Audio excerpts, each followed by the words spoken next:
Hari ini kita nak kenal apakah yang dikatakan sebagai motherboard. Jadi di sini kita tengok daripada atas sebuah motherboard yang terdapat dalam sebuah personal komputer jenis menara ataupun yang menegak, tapi kali ini saya baringkan jadi untuk melihat lebih dalam lagi. Jadi di sini ialah motherboard yang warna kuning ni adalah motherboard, dan kemudian antara perkara bahan-bahan ataupun peralatan yang ada di dalam motherboard ni ialah yang pertama sekali ialah prosesor. Ini ialah kipasnya, dan prosesor ialah berada di bahagian bawah. Okey, kipasnya untuk sebagai mengelakkan kepanasan.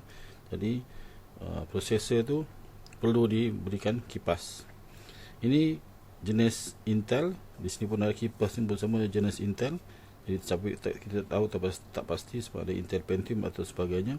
Dan di sini motherboardnya jenis Asus. Okay, nampak tak nama Asus? Ini jenis Asus.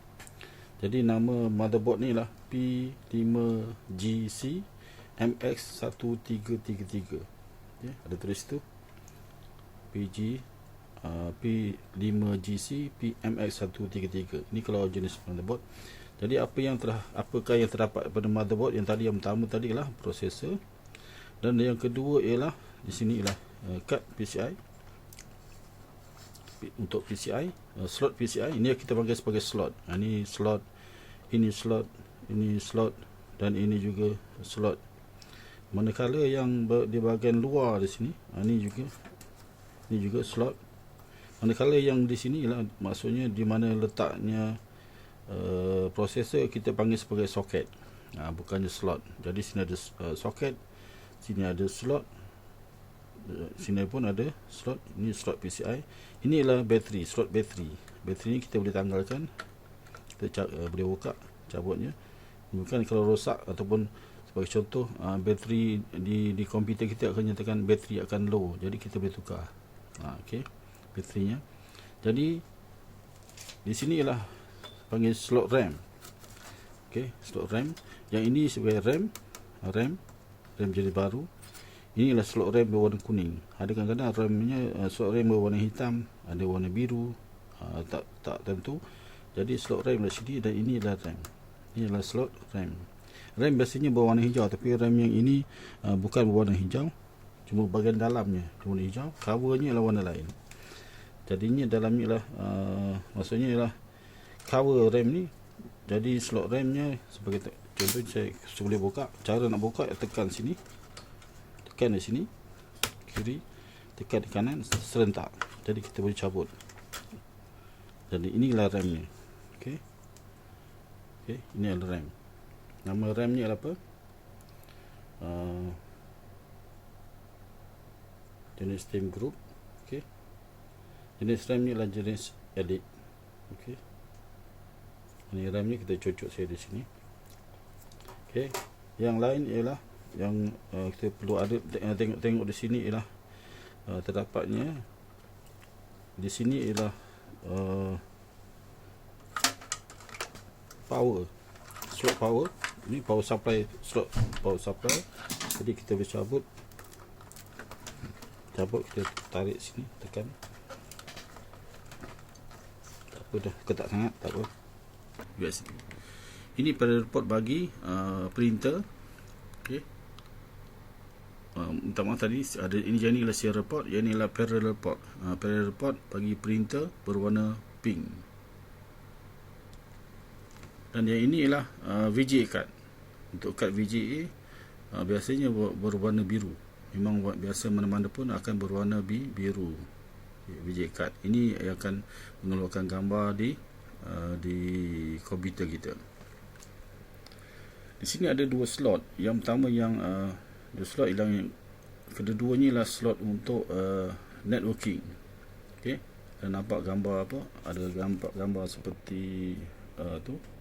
Inilah gambar apa? Networking.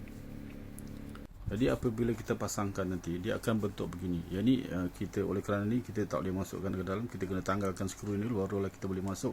Kita ikat skrunya daripada dua lubang di sini. Okey. Jadi kita nak masukkan, kita masuk saja hadis ni. Ni CD-ROM ni.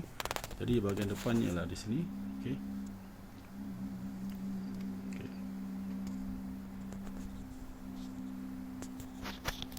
Kalau inilah bentuk hadis yang sebenar.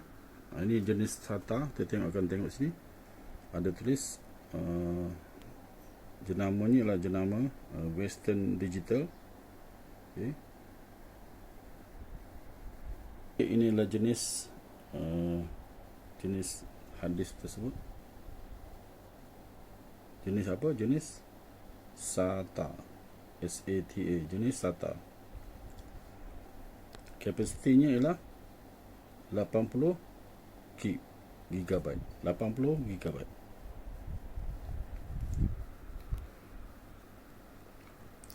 Ini maksudnya daripada depan.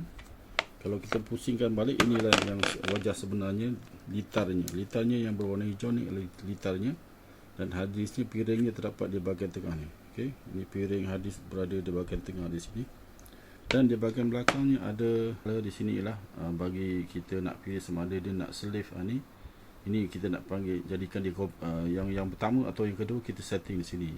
Sama ada menjadi yang pertama kita panggil sebagai utama, yang kedua ataupun slave, orang yang untuk pengguna yang kedua. Okey, sama ada dia nak menjadi CD-ROM yang pertama ataupun CD-ROM yang kedua. Jadi CD-ROM ni buatan China, model daripada China. Hadis tadi buatan Malaysia, pemutulan bukan Kanada, buatan Malaysia hadis tadi. Okey, ini digunakan untuk tengok jenis dia. Inilah CD-ROM untuk DVD ataupun CD writable drive, pemacu DVD yang boleh tulis semula. Jadi apabila komputer ni kita dirikan, bentuknya begini. Okey, bentuk menara. Jadi motherboardnya di sebelah dalam sana. Okey, motherboard sebelah dalam. Di sini ialah power supply, dan inilah bermula dengan CD-ROM.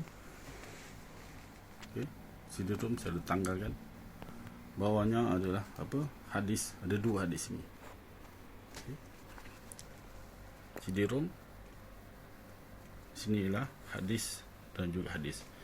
Pada asalnya di bahagian depan di sini, atas ni sepatutnya ialah letaknya CD-ROM.